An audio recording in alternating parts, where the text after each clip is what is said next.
Selamat pagi jemaat yang dikasihi Tuhan.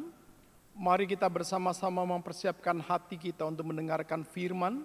Untuk itu mari kita memohon pimpinan dan penerangan daripada Allah Roh Kudus.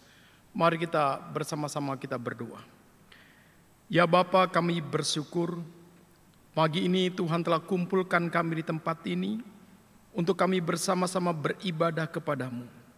Biarlah seluruh kehadiran kami mendapatkan perkenan daripada Engkau. Kami dilayakan, kami dimampukan mengerti akan kebenaran firman. Hamba-Mu yang menyampaikan firman, urapi dia, Engkau pakai dia Tuhan sebagai alat kemuliaan-Mu.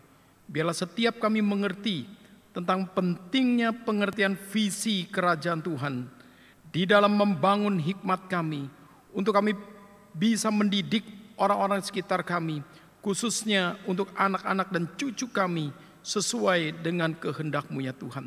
Dan kami serahkan seluruh kami yang hadir, kami serahkan setiap orang yang mengikuti juga secara online, dan setiap kami biarlah dimampukan untuk boleh terus menikmati firman sampai selesai. Seluruh sarana prasarana yang kami pakai, Tuhan pelihara, Tuhan kuduskan untuk menunjang jalan ibadah sampai selesai. Terima kasih Bapa, dalam nama Tuhan Yesus Kristus, Tuhan dan Juru Selamat kami hidup, kami berdoa. Amin. Hari ini saya akan berkhotbah tentang visi kerajaan Allah untuk membangun hikmat orang tua dalam mendidik. Ini satu khotbah yang bersifat tematik, dan biarlah setiap kita boleh menikmati satu firman yang kita bahas dengan pendekatan daripada tematik. Apa rahasia keberhasilan di dalam kita berkeluarga?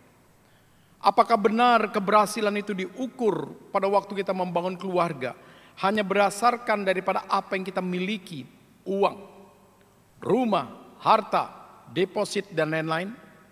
Apakah keluarga yang berhasil itu juga diukur daripada banyaknya seluruh daripada anak yang kita miliki, harta, fasilitas dan kedudukan? Ternyata itu semua bukan jawabannya.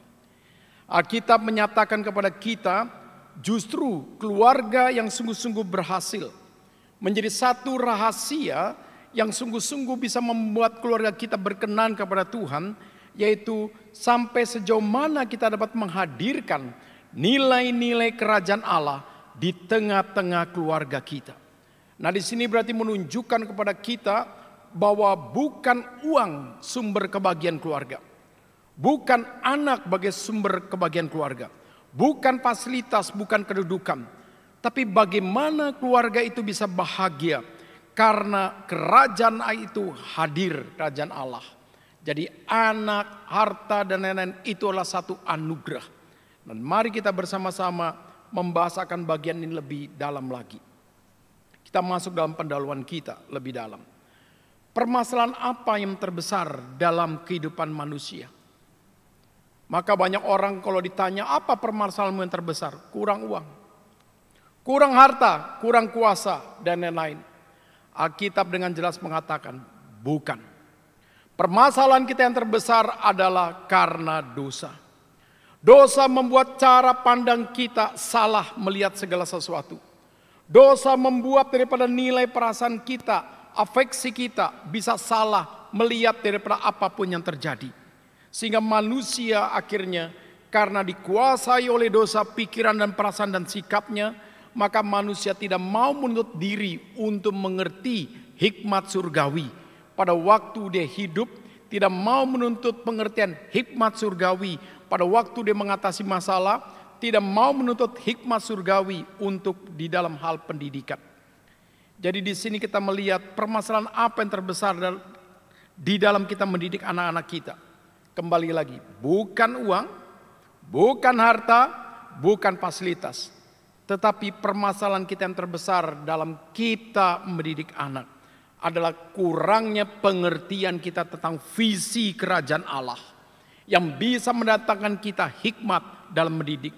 Yang bisa mendatangkan kepada kita satu kebenaran dalam mendidik. Yang bisa mendatangkan satu nilai damai sejahtera yang kita terus hadirkan dalam rumah tangga kita, di dalam kita mendidik. Yang tidak mendatangkan sukacita daripada Roh Kudus dalam kita mendidik. Nah, kita akan masuk dalam pembahasan kita. Visi kerajaan Tuhan. Perlu kita mengerti daripada arti kerajaan Allah itu sendiri. Kerajaan Allah itu artinya adalah pemerintahan Allah. Pemerintahan Kristus sebagai raja di bumi dan di surga. Karena itulah dalam Roma 14 ayat 17 mengatakan bahwa inti kerajaan Allah itu bukan berbicara makan dan minum, tapi berbicara tentang kebenaran, tentang damai, tentang sukacita daripada Roh Kudus. Ini berarti berbicara tentang pemerintahan Kristus pada waktu dia hadir di bumi, dan itu akan nyata juga di surga. Nah, di sini saudara kita belajar bagaimana pemerintahan Kristus dalam hikmatnya itu juga mempengaruhi kita pada waktu kita mengimplikasikan daripada seluruh makna ini di dalam kita mendidik daripada anak-anak kita, cucu kita, dan orang di sekitar kita. Yang kedua, jadi maksud kedatangan Yesus Kristus di dunia adalah untuk memberitakan kerajaan Allah kepada manusia. Matius 4:23. Ini berarti inti pada waktu kita pendidikan kepada anak-anak kita. Inti pendidikan kepada orang sekitar kita harus berorientasi kepada jiwa. Orang berdosa untuk boleh bertobat kembali kepada Tuhan. Satu pendidikan jikalau berorientasi kepada uang, maka akan menghancurkan nilai pendidikan itu. Satu pendidikan jikalau hanya berorientasi bahwa anak didik kita itu adalah satu objek untuk bagaimana terus memperkaya kita, itu akan menghancurkan satu nilai pendidikan. Tapi pendidikan yang benar adalah berorientasi kepada jiwa. Supaya orang itu sungguh-sungguh mengerti apa artinya nilai disebut Injil Kerajaan Allah yang harus menghasilkan pertobatan. Nah, di sini memberitahu kepada kita, Bapak Saudara, pendidikan yang benar adalah menghasilkan orang yang lahir baru. Jikalau kita punya anak, jikalau kita punya cucu belum bertobat, di depan anak dan cucu kita akan menjadi sumber masalah. Tapi jikalau mereka sudah dijamah oleh Tuhan, mereka mengerti tentang Injil Kerajaan Allah, dan mereka mulai kembali kepada Tuhan, itu menjadi satu cikal bakal sumber generasi depan yang baik untuk keluarga kita dan anak cucu kita di depan. Ketiga, kita melihat, jadi Yesus Kristus datang ke dunia bukan hanya untuk menebus dosa-dosa manusia, melainkan bagaimana kita hidup dapat mengekspresikan diri sebagai keluarga, yaitu warga kerajaan surga. Ini berarti mengajarkan kepada kita, saudara, pada waktu kita membangun keluarga, kita harus sadar, kita tidak boleh menonjolkan diri secara keluarga besar, secara apa yang kita miliki. Tapi kita harus bisa menonjolkan keluarga kita, keluarga besar kita, bahwa kita ini adalah utusan Tuhan di dunia sebagai warga kerajaan surga yang punya kebenaran, yang punya damai, dan punya sukacita. Nah, di sini kita melihat terkadang ada keluarga Kristen, tapi justru yang menonjol adalah aspek hedonismenya. Baru-baru ini kita diresahkan, ada acara pernikahan anjing yang dipimpin oleh gereja tertentu. Nah, di situ kita bisa melihat betapa melencengnya peran gereja, di mana anjing dilakukan pemberkatan dan uang yang dikeluarkan 200 juta untuk biaya pemberkatan anjing. Pertanyaan kita, mana pernah Alkitab mencatat bahwa anjing ingin dijodohkan, dikawinkan itu harus diberkati oleh gereja? Ini adalah satu dalam bentuk kesalahan pengertian tentang apa pentingnya berkat Tuhan untuk manusia sebetulnya. Nah, kenapa binatang diberkati? Kenapa pohon bisa diberkati? Ini karena kesalahan pengertian teologi. Nah, di sini saudara kita harus sadar, akibatnya pada perbuatan ini, akhirnya banyak orang mengatakan ini adalah satu nilai yang namanya pencemaran, sesuatu daripada nilai agama. Karena binatang dianggap sesuatu yang paling penting dan sejajar manusia, maka ingin dijodohkan pun bikin di acara yang melimpah sampai menghabiskan uang 200 juta. Sampai memerankan ada seorang daripada gereja yang memimpin. Ini tidak benar. Mana pernah Yesus mengatakan penjodohan binatang harus melalui wadah pemberkatan daripada seorang hamba Tuhan. Nah, di sini kita belajar, saudara. Kesaksian kita sering gagal karena kita tidak memiliki pengertian teologi yang benar. Kesaksian kita sering gagal untuk anak cucu kita di depan karena kita tidak menerapkan visi kerajaan Tuhan untuk mempengaruhi orang untuk melihat Tuhan. Justru kadang-kadang kita mau melihat orang melihat diri kita. Disitulah ada dosa kesombongan. Di situ adalah satu dosa kebanggaan yang berpusat kepada diri. Akhirnya bukan visi kerajaan Tuhan yang hadir, tapi visi kerajaan keluarga yang hadir. Visi nama besar keluarga yang hadir. Visi marga yang itu hadir. Jadi dengan pengertian ini kita baru tahu itu hal yang baik. Jikalau semuanya kembali kepada pengertian visi dalam implementasi visi kerajaan Allah dalam mempengaruhi kita dalam mendidik. Dan pertanyaan kita kedua. Jadi karakteristik keluarga yang menghadirkan visi kerajaan Allah itu cirinya apa, Pak Tumpal? Jadi bagaimana kita tahu bahwa keluarga kita sungguh-sungguh sudah menghadirkan visi kerajaan Tuhan? Alkitab banyak mencatat Matius 6 ayat 10 contoh. Datanglah kerajaanmu, jadilah kehendakmu di bumi seperti di surga. Matius 5 ayat 3. Berbahagialah orang yang miskin di hadapan Allah, karena merekalah yang mempunyai kerajaan surga. Matius 6 ayat 33. Tapi cari dahulu kerajaan Allah dan kebenarannya, maka semua itu akan ditambahkan kepadamu. Dan Matius 5 ayat 10. Berbahagialah orang yang dianiaya oleh sebab kebenaran, karena mereka lah yang mempunyai kerajaan surga. Yohanes 3 ayat 3 dan 5. Yesus menjawab katanya, Aku berkata kepadamu, sesungguhnya jika seorang tidak dilahirkan kembali, ia tidak dapat melihat kerajaan Allah. Jawab Yesus, Aku berkata kepadamu, sesungguhnya jika seorang tidak dilahirkan dari air dan roh, ia tidak dapat masuk dalam kerajaan Allah. Roma 14 ayat 17 yang tadi saya juga sudah sebutkan. Sebab kerajaan Allah bukanlah soal makanan dan minuman. Ini perlu dimengerti ya. Jadi jangan kita berbicara bahwa keluarga kita itu bahagia dan utuh jikalau hanya ada makanan dan minuman. Tidak, lihatlah. Tetapi soal kebenaran, damai sejahtera dan sukacita daripada Roh Kudus.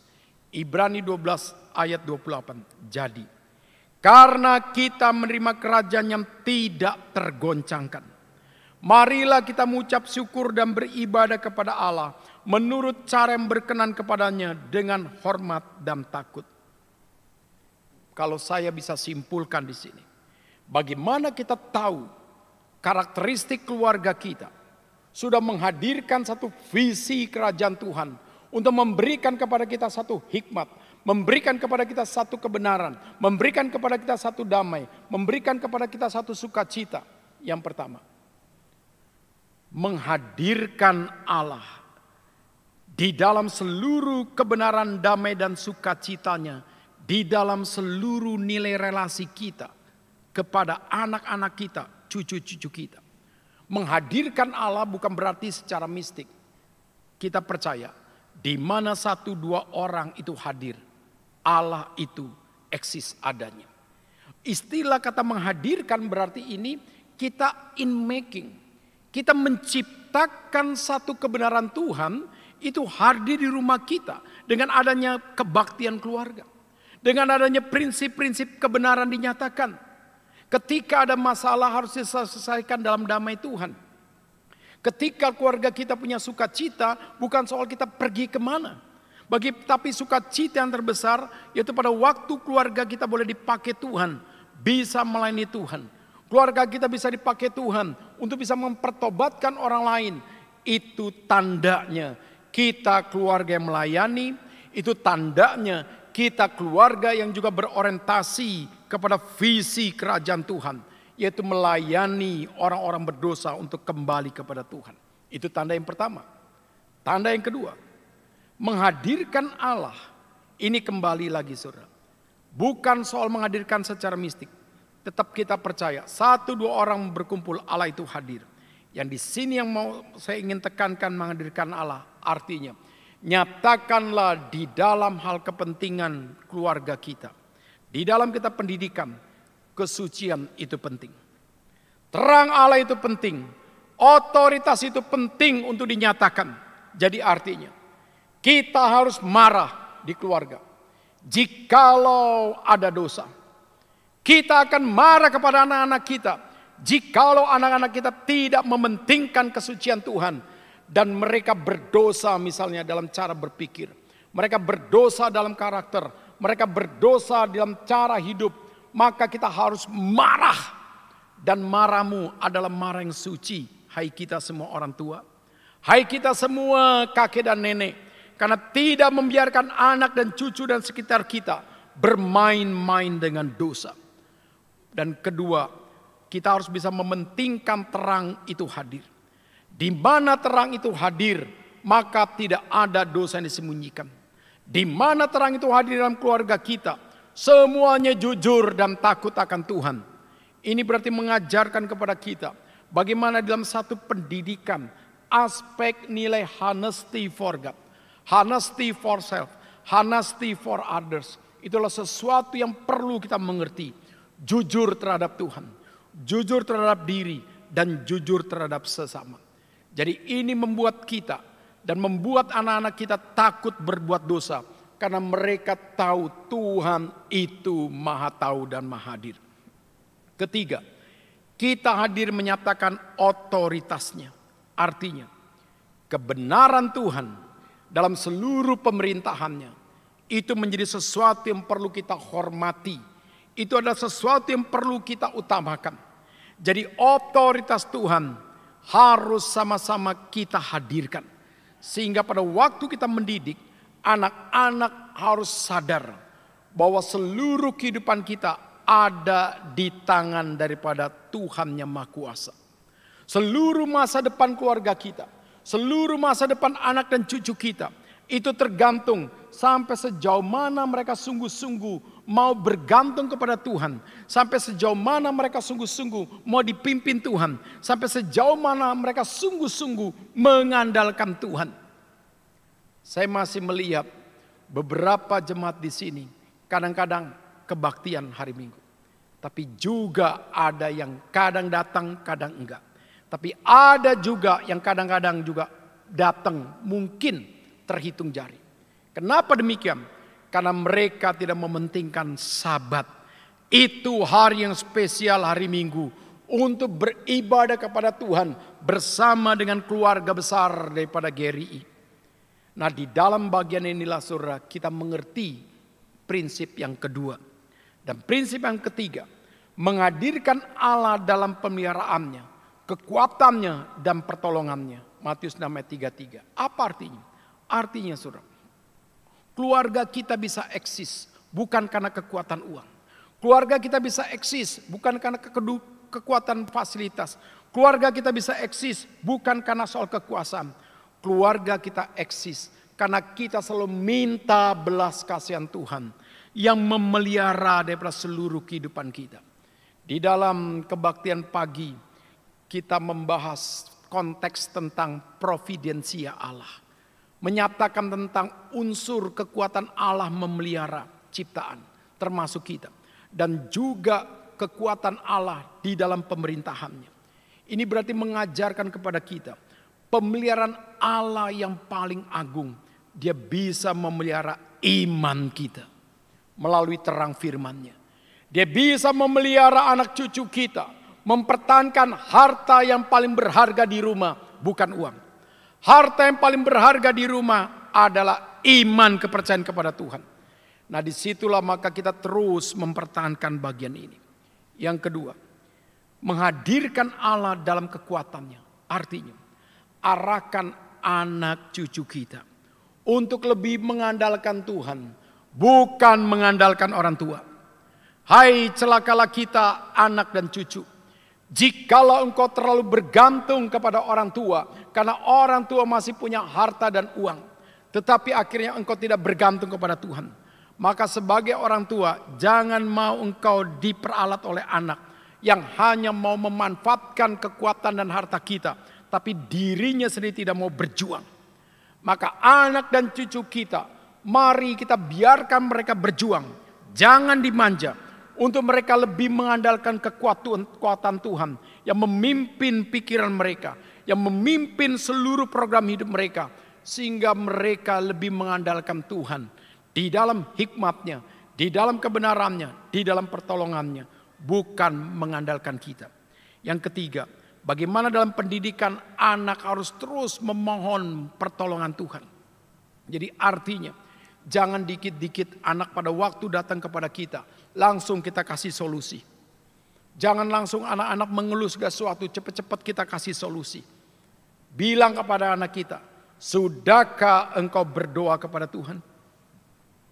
Sudahkah engkau memohon hikmat Tuhan memimpin engkau, supaya engkau mendapatkan pertolongannya?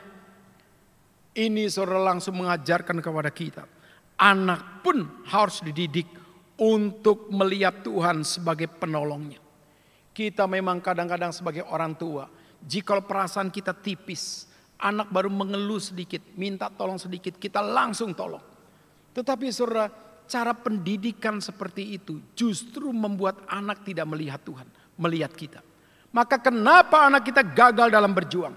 Kenapa anak kita gagal dalam mandiri? Kenapa anak kita gagal dalam bertanggung jawab?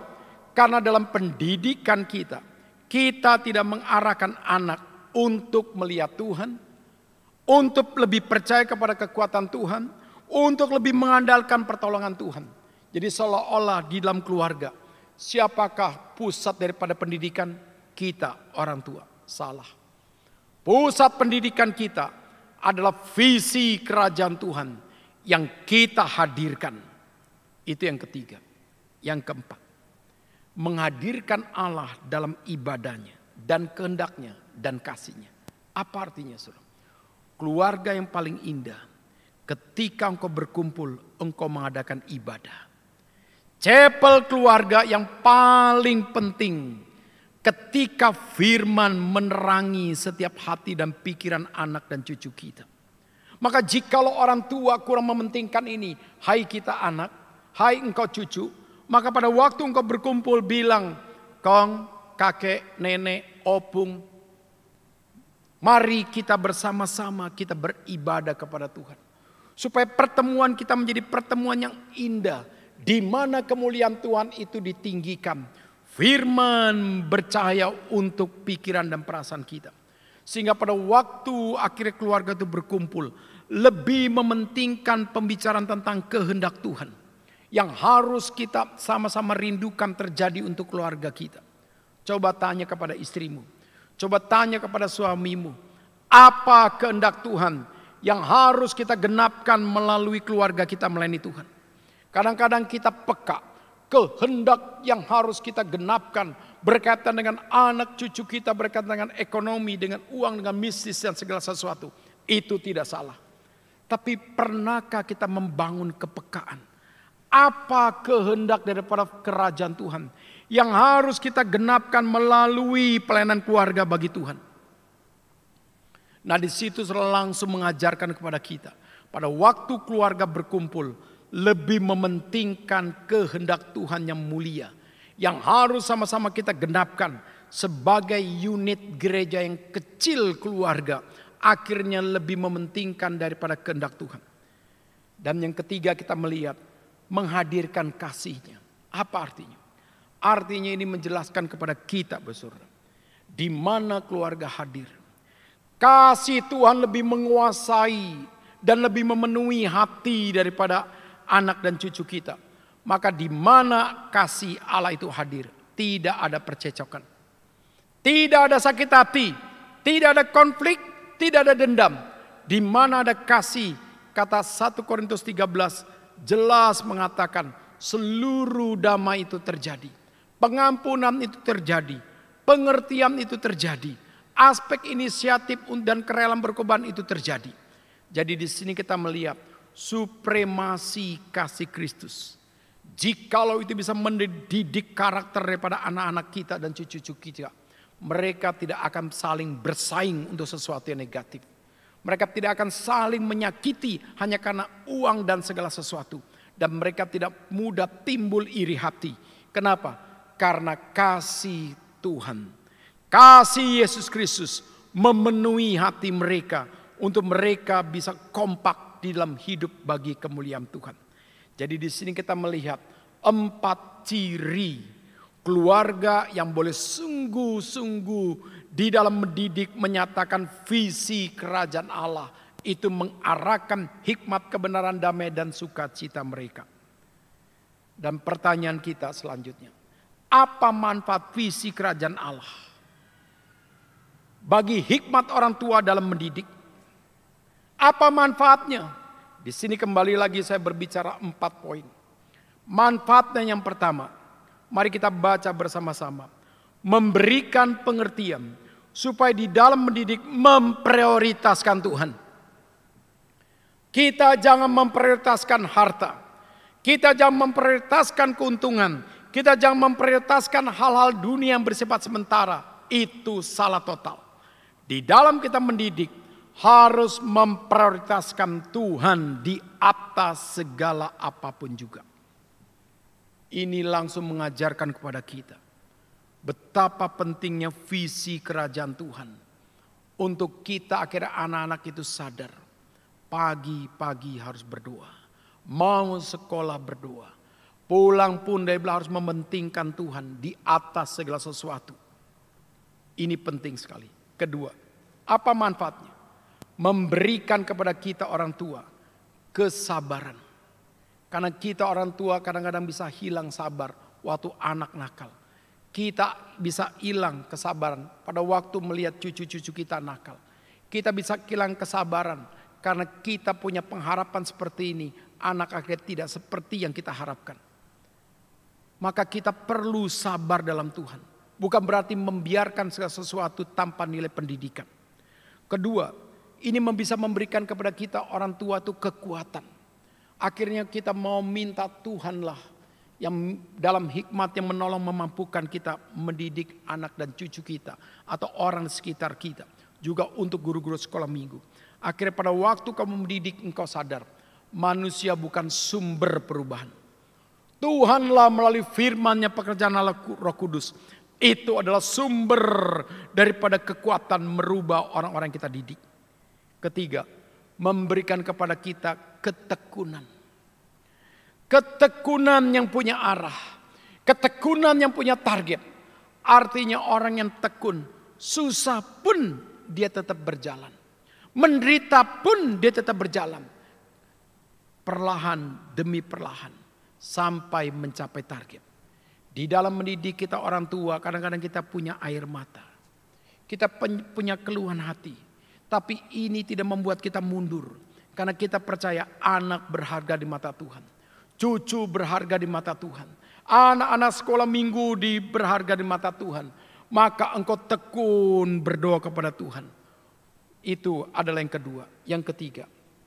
Apa manfaat visi kerajaan Tuhan? Memberikan kepada orang tua yaitu satu nilai pertolongan yang daripada Tuhan.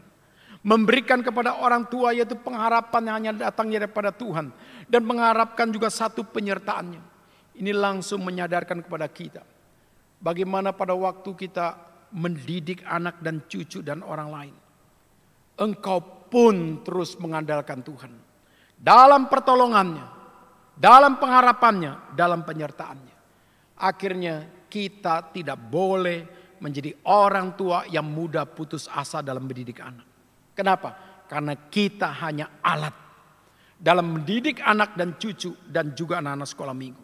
Mereka adalah milik Tuhan. Mereka adalah domba-domba Tuhan. Maka ketika engkau mendidik, engkau tidak boleh mudah menggerutu. Engkau tidak boleh mudah putus asa. Karena mereka semua adalah milik Tuhan. Yang keempat terakhir. Memberikan kepada kita orang tua perubahan mindset cara pandang. Memberikan kepada kita perubahan cara hidup. Akhirnya kita bisa tahu anak dan cucu kita, anak-anak sekolah minggu adalah milik Tuhan. Mereka hanya satu titipan yang daripada Tuhan untuk aku didik Dan firman adalah kekuatan yang paling penting merubah mereka dalam pertolongan Allah Roh Kudus. Akhirnya mindsetmu berubah. Akhirnya engkau lebih banyak minta pertolongan Tuhan melalui engkau berdoa. Supaya engkau dipakai sebagai orang tua yang lemah. Sebagai orang tua yang punya keterbatasan. Engkau minta hikmat Tuhan, pertolongan Tuhan, kebenaran Tuhan, damai Tuhan, sukacita Tuhan turun atasmu. Untuk engkau mendidik anak. Akhirnya seluruh hidupmu engkau rindukan menjadi hidup yang boleh menjadi teladan. Menjadi hidup yang boleh menjadi contoh. Menjadi hidup yang boleh sungguh-sungguh menjadi pendamping anak dan cucu. Untuk mereka bisa terus di dalam mereka hidup bagi visi kerajaan Tuhan. Nah di sini kita belajar saudara. 4 hal ini kita melihat inilah manfaatnya. Maka pada waktu kita melihat daripada seluruh karakteristik visi kerajaan Tuhan. Apakah pola ini sudah membentuk kita dalam mendidik?